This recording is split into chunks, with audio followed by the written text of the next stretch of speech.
Cristiano Ronaldo is a football megastar. In my opinion, the greatest player to ever grace the game. He's also one of the most famous people on the planet. He's had the toughest year of his life, on and off the pitch, facing personal tragedy and a barrage of criticism from fans, pundits, even his own coaches. Everyone else has had their say. Now it's his turn. And Cristiano is most definitely uncensored. Cristiano, let me start just by asking you, why are you doing this interview with me? Because I think it's the time to say something. And because I like you. As simple as that. Well, don't say that in public. Well, I like you too, and I appreciate it, because I think that you've had to sustain a lot of criticism this year in particular, probably more than at any stage in your career. And I think it's time to set the record straight and to clear up a few things, not least, I suspect, for the fans of Manchester United. You must be wondering what the hell's been going on. Oh, as I say many times, the fans, I'm always gonna say good about them. They are the most important things in the football. You play for them. They're always in my side. I feel that every time when I walk in the streets, the fans coming to me and they appreciate what I do for football. And for me, it's the most important in football. The fans, for me, is everything. I want to take you back to last summer. You're at Juventus, and there's massive speculation about where you're going to go. And the big rumour is that you're going to go to Manchester City. So first of all, how close was that to happening? Well, honestly, it was close. It was close. It's something that they spoke a lot, and Guardiola say 2 weeks ago, I guess, that they try hard to have me. But as you know, as my history in Manchester United, your heart, your feeling, the history that you did before make the difference. And of course, as well, Sir Alex Ferguson. So I was surprised in the same way, but it was conscious decision because the heart speaking loud in that moment. You were a Manchester United legend. So when you say your heart led you, it's because of that, the history you had with the club and the relationship you maintained with Sir Alex, with the fans. I think it was the key. It was the difference in that moment. But I cannot be loyal if I will say that Manchester City wasn't close. But I think I did conscious decision. I don't regret at some point. And as you mentioned before, Sir Alex Ferguson was the key. Did you speak to him before you Yes, came I back? did. Yes, I did. I spoke with him, and What did he say to you to try and persuade you? he said to me that it's impossible for you to come to Manchester City. And I say, okay, boss. So I took the decisions, and I repeat I was with conscience that it was a good decision. You came back and it couldn't have started better. You played at Old Trafford. Yeah, you won 4-1 against Newcastle. You scored twice. Sir Alex was there, loving it, obviously, the return of the prodigal son. Your mother was there, the return of her own son. Your mother was crying, obviously. Obviously, yes. But what a comeback. How did that feel that day when you came off the pitch? Well, that feeling was amazing, but not only the day of the game. I felt before the week before that everything changed. The world speak about me, Cristiano, back home, back where they belong. So it was a special moment to be back to Manchester United, to perform for our fans, and of course to score 2 goals was the best welcome that I received in Old Trafford. It was a memorable day and unbelievable day too. The Viva Ronaldo chant went up? Yes, Viva Ronaldo. You like hearing that? Be back, of course I did. Yeah. As I told you before, the fans for me, they are everything. Two things happened, I think, within 24 hours of you re-signing for United. One, you broke the all-time record for shirt sales in 24 hours. You actually beat a guy called Messi at PSG. You must have been happy about that. Of course I do. As you know, I don't follow the records. The records follow me. So it's good. Another one in my book. And the other one was the Manchester United tweet announcing that you were rejoining the club was the most tweeted or most liked tweet, I think, in Twitter history.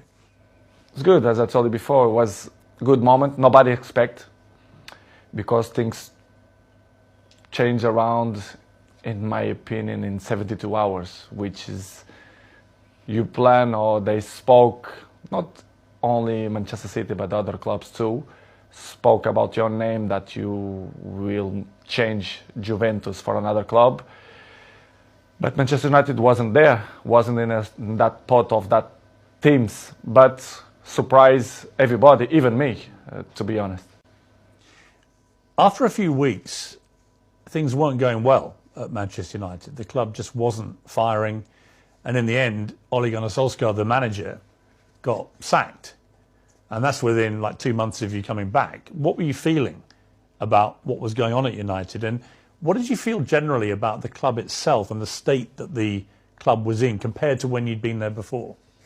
Piers, to be honest, when I signed for Manchester United, I thought everything was changed, because it's 13 years that I changed. I was in Real Madrid 9 years and 3 in Juventus. And when I arrived, I thought everything will be different, you know, the technology, the infrastructures and everything. But I was surprised in a bad way, let's say in that way, because I saw everything was the same. And Manchester, it wasn't in that moment that, as you mentioned, that Ole was sacked. Michael Carrick, he assumed the job for two games, Villarreal and Chelsea away, and everything was so fast, but surprised me a lot. Instability in the club, everything was kind of the same that I It hadn't moved on. No, they stopped on the clock, in my opinion, which is something that surprised me. I didn't expect. And slowly they start to change. Even the windows, the new players, and was tough. It was tough for me because I didn't expect that. And because when you were there before, if Manchester United wanted a player under Sir Alex Ferguson, they normally got their man. Right now, it's a very different environment. After many years of failure since Sir Alex retired, United weren't getting the top players anymore. So were you surprised by that dynamic changing as well? Because you would have been used before to them, if they wanted top players, they got them.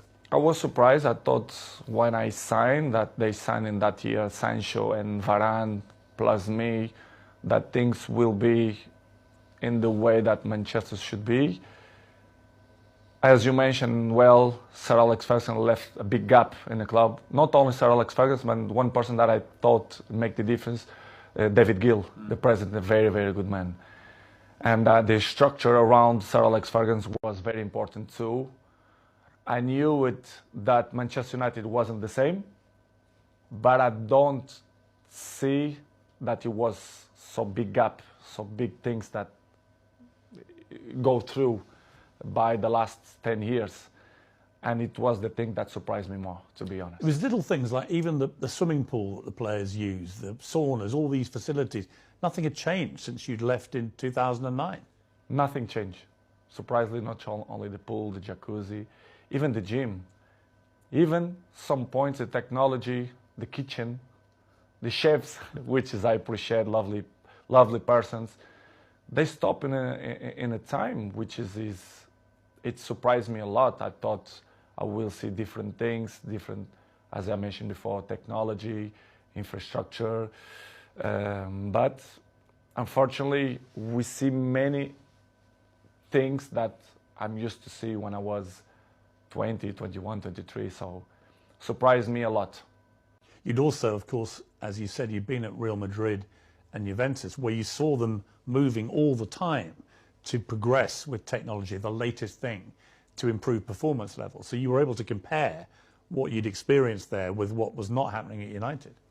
In United, the progress was zero, in my opinion. To compare with Real Madrid and even Juventus, that they follow the recent world. So the technology, especially the terms of training, nutrition, and conditions of eat properly and to recover better than before, surprised me. Manchester right now, to compare with that club, I think it's behind, in my opinion, which is something that surprised me. A club with this dimension should be in the top of the tree, in my opinion, and they are not. Unfortunately, they are not in that level, but I hope the next years they can reach to be in a top level. It was very important too. I knew it that Manchester United wasn't the same, but I don't see that it was so big gap, so big things that go through by the last 10 years. And it was the thing that surprised me more, to be honest. It was little things like even the swimming pool that the players use, the saunas, all these facilities. Nothing had changed since you'd left in 2009. Nothing changed. Surprisingly, not only the pool, the jacuzzi, even the gym. Even some points, the technology, the kitchen, the chefs, which is I appreciate, lovely persons. They stop in a time which is it surprised me a lot. I thought I will see different things, as I mentioned before, technology, infrastructure, but unfortunately we see many things that I'm used to see when I was 20, 21, 23, so surprised me a lot. You'd also, of course, as you said, you've been at Real Madrid and Juventus, where you saw them moving all the time to progress with technology, the latest thing, to improve performance levels. So you were able to compare what you'd experienced there with what was not happening at United. In United, the progress was zero, in my opinion.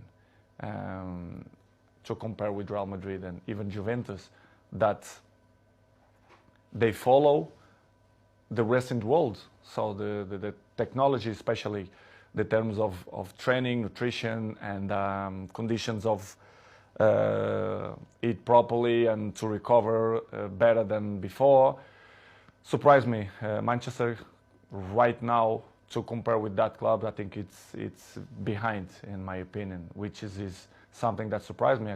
A club with this dimension should be in the top of the tree, in my opinion, and they are not. Unfortunately, they are not in that level, but I hope the next years they can reach to be in a top level.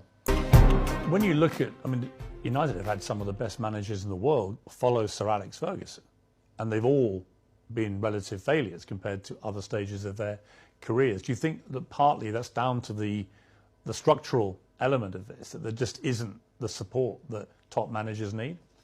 I don't know what's going on, but since the Sir Alex Ferguson left, I saw not evolution in the club. The progress was zero. For example, you have an interesting point that how the club as Manchester United, after suck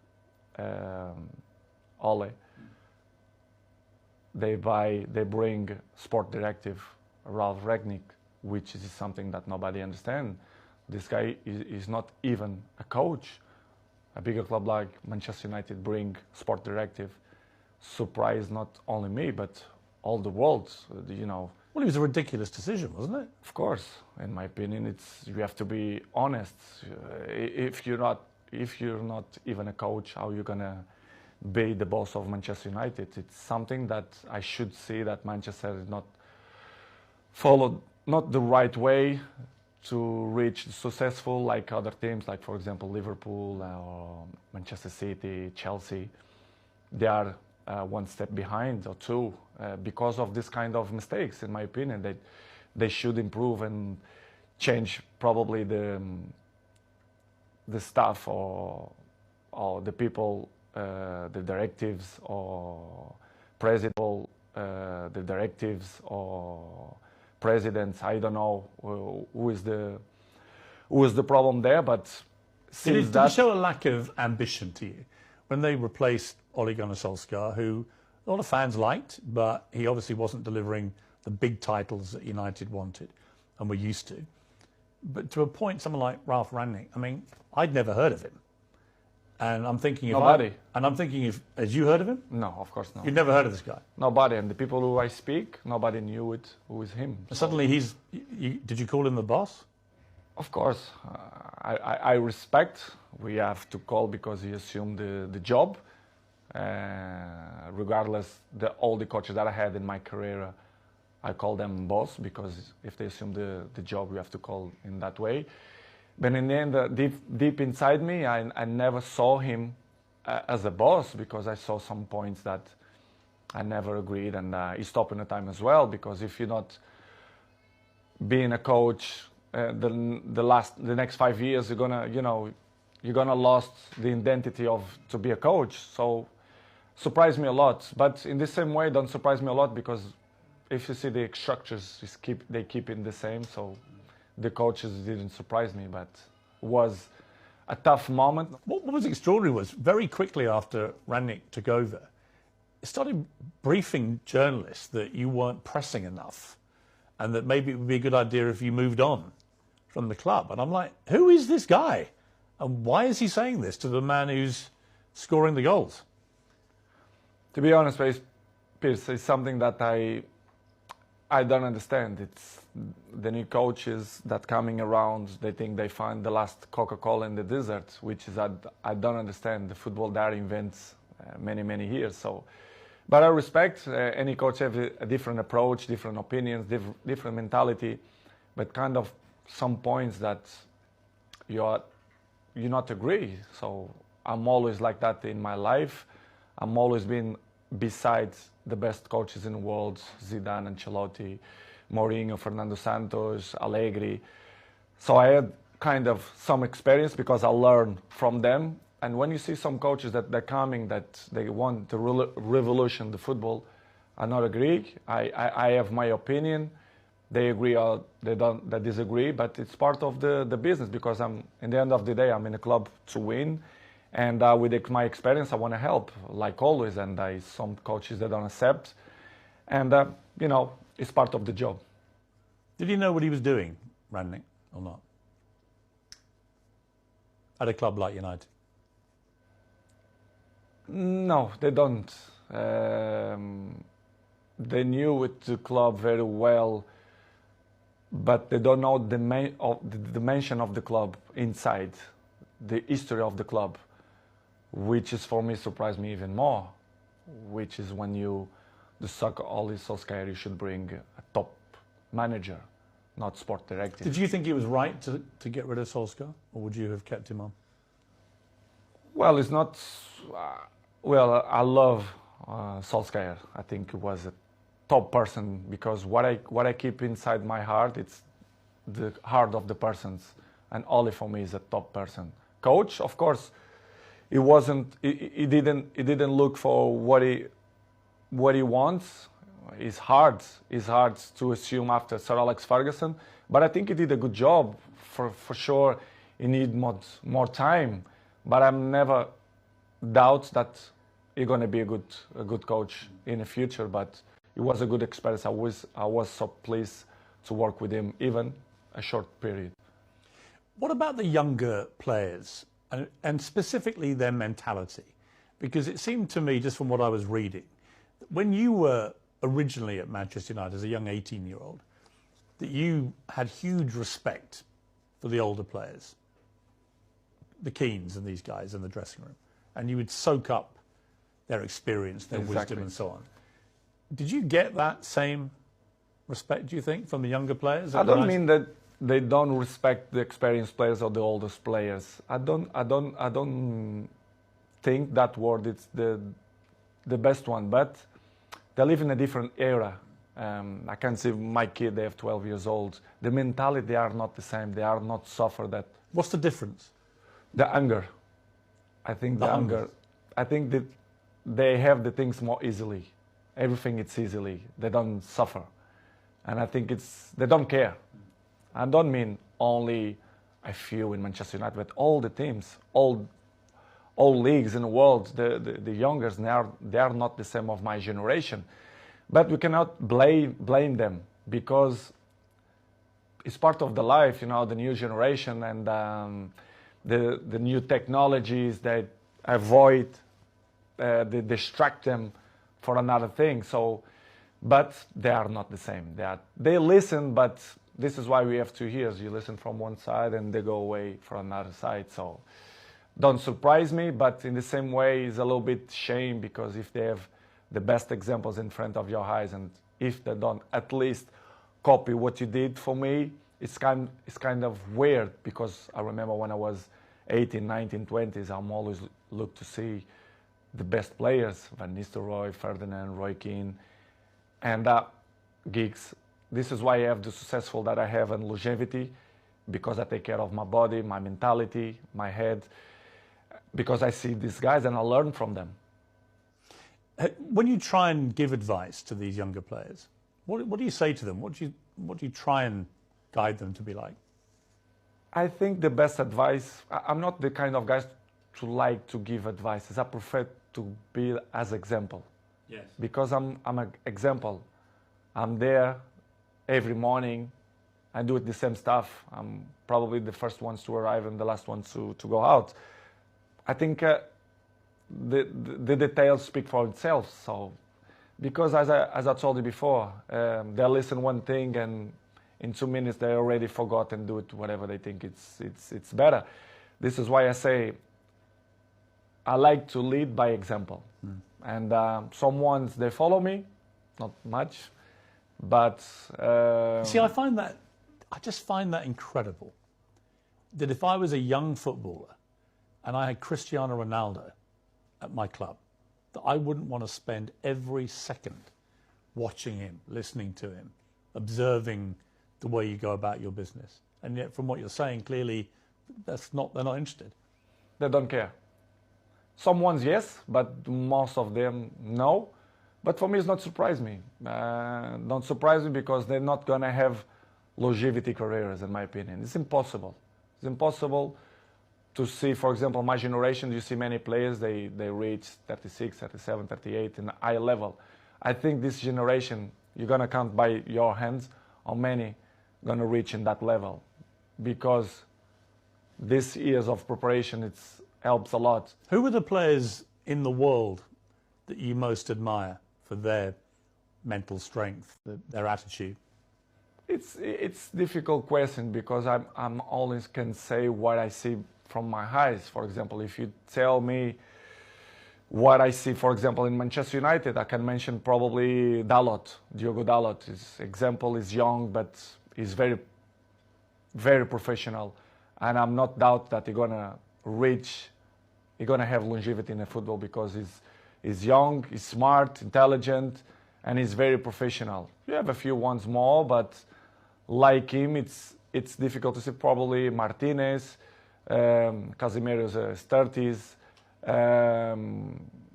but I will say Dalot. Your baby son doesn't survive, and I don't think I can imagine. I have 4 kids, you have a lot of children. You can't imagine a worse thing to happen than to go a full term of a pregnancy, particularly for the poor mother in that case, but also for you. What was that like for you, that time in your life? It's probably the worst moment that I passed through my life since my father died. When you have a kid, that you expect that everything will be normal, and you have that problem. It's hard, as human being that I am. Me and Georgina, we had quite difficult moments because we don't understand why happened to us.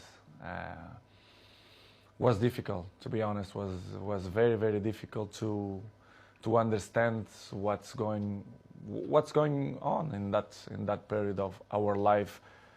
as you know, the football carry on. They are so fast, many competitions. The football don't stop.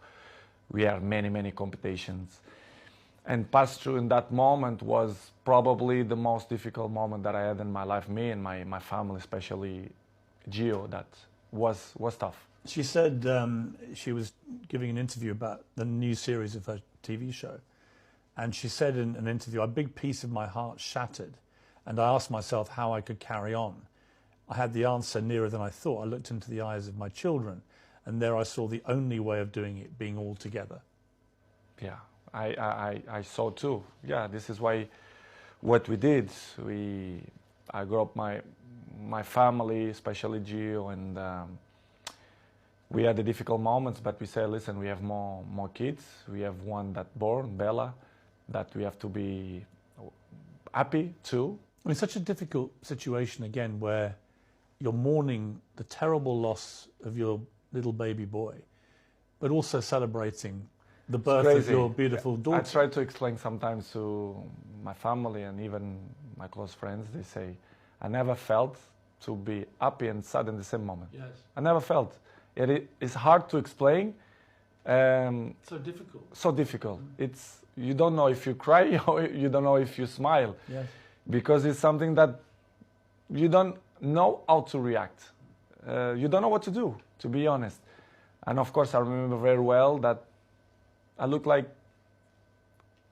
I don't know the word that to define what I felt in that moment, but it's crazy feelings, it's crazy emotional. But as I told you before, I have to hold that we had at least Bella, yes, which is the most important. One die and one survive, but it's difficult to explain. How did you explain it all to your other children? They must have been so confused about it. In the beginning, Gio arriving home and the kids start to say, where's another baby, where's another baby? Of course, Cristiano, I had conversation with him in the day, because he's 12 years old, he knows, he understands everything. And I had a nice conversation with him. We cried together in his bedroom, and he explained, and it's kind of, he didn't understand. He understand, but in the same way, he was a little bit confused. The other ones in the beginning, in the table, the kids start to say, Mom, where is the other baby, blah, blah, blah. And Gio, in the beginning, they start to say, because, you know, she had a little bit belly, because they had two, it's hard process. And after 1 week, I say, you know, let's be frontal, let's be honest with the kids. Let's say that Angel, which is the name, they go to the heaven. It's better to say in that way. Yes. And we start to use in that way. And the kids always understand when we had shots in the table, and they say, Daddy, I did this for Angel, and they point out for the sky, which is I say, and I like it the most, because you know it's part of the lives, and I'm not gonna lie to my kids to say the truth, which was a difficult process, but in the same way, I become more father, more friendly of them. They become more close to his daddy, especially me with Georgine as well. Yeah, I was going to ask you that, because these things, they can make or break relationships, because the grief can be so intense. It can drive couples apart, or it can bring them closer. In my case, it was better in that way. I become more friendly of Gio. I was of course friend, but I see more lovely for her and for my kids, and I start to see the life with a different perspective. You understand, which is coming the point of, if you're gonna ask me for sure, the pre-season moments. Yes. For example, why I didn't go to the pre-season. Yes, I'm going to come to that. Yeah. But it was just to finish in that chapter was the most difficult moment. The last since my dad died, it was this moment that I passed through the last 6 months. Do you feel your son is with you in spirit? Do you feel that? Sure. For sure, his ashes is with me, like my daddy. They are here in my house. Yes. It's something that I want to hold for the rest of my life. I'm not thrown to to the ocean or to the sea, I keep with me. They are next to my dad. I don't know if you check. I have a small church down, and I Oh, you have, do? yes, I do. Like a little chapel? Yes, Huh? chapel, and I keep my dad and my son. Do you talk to them? Yes, I do. I talk with them every time, and that they are in my side. They are, they help me to be a better man, to be a better person, to be a better father, and it's something that I'm really, really proud that the message that they send me, especially my son. Amazing. Football fans, obviously from Manchester United, but I think you must have been just so surprised by the outpouring of not just support, but Liverpool fans sang on the 7th minute of their next game, "You'll never walk alone." The Kop, the great infamous enemy of Manchester United. What did you feel when you heard that? I never ever expect that. Never. I had the opportunity now to say, all English community, thank you a lot for that kind of that they had with me, not only Liverpool, but all England. I felt. I was at Arsenal when you played, and on the 7th minute, the whole crowd. I received you. a letter from the Queen family as well. Really? Yes, I do. Which is From the Queen herself? Or? yeah, family. Yeah. And surprised me a lot. Offering their condolences. Yes. Wow. Unbelievable. This is why I say I respect a lot the English community, English people, because they've been very kind with me, and in that difficult moment of my life was spectacular. The way they treat me and my family in that difficult moments. I should say straight to the crowd and thank you to the all English community that helped me in that moment. When the Queen sadly died in September, you posted a very nice tribute to her. Was part of the reason because of what they had been like with you? Of course, they've been so kind of with me, and this is why I did what I did. But it was unbelievable moment. I'm never ever gonna forget that moment. You have a little girl, Bella. She's 6 months old now. Must be a great joy amid all that terrible sadness. Unbelievable. It was another member in the family. They are the shine of the house, and we are so proud. Me, Georgina, and all my kids. They are very, very proud for them. They are spectacular. A beautiful girl, and we are so happy. We are so happy. We are happy fathers. You're going to have more? I'm not thinking now to thinking more kids. I think we done, but we never know. The future only God knows. But right now we want to have a break, to enjoy these ones, because they are little. Bella 6 and the rest they are 5, and Cristiano 12. We want to enjoy a little bit of these ones. Let's see the future. It's very difficult to play top level football at the best of times. It's a hard business in full public glare of millions of people watching. To have to go back and play after this must have been incredibly hard for you, even with your mental strength. How did you find that? Difficult, very difficult to play after that. But as I always have good support from my family, and Georgina told me, go to play, go enjoy, to do what you like to do. We're gonna help for you to forget a little bit the situation.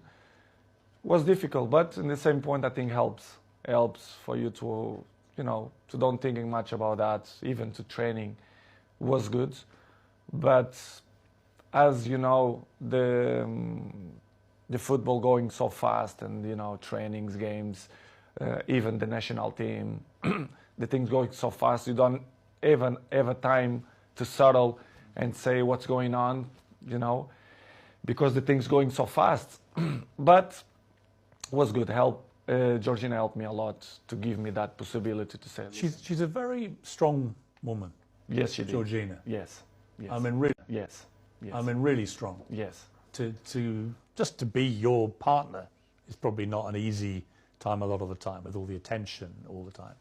But to go through what she's gone through and still get up and be there. We help each other. But she struggled when she was young, which is she know she look at life in with a different eyes. Even she's young, but she suffer. You know, she born in Argentina. She have his issues with his family as well. She live alone. She have interesting life and histories as well.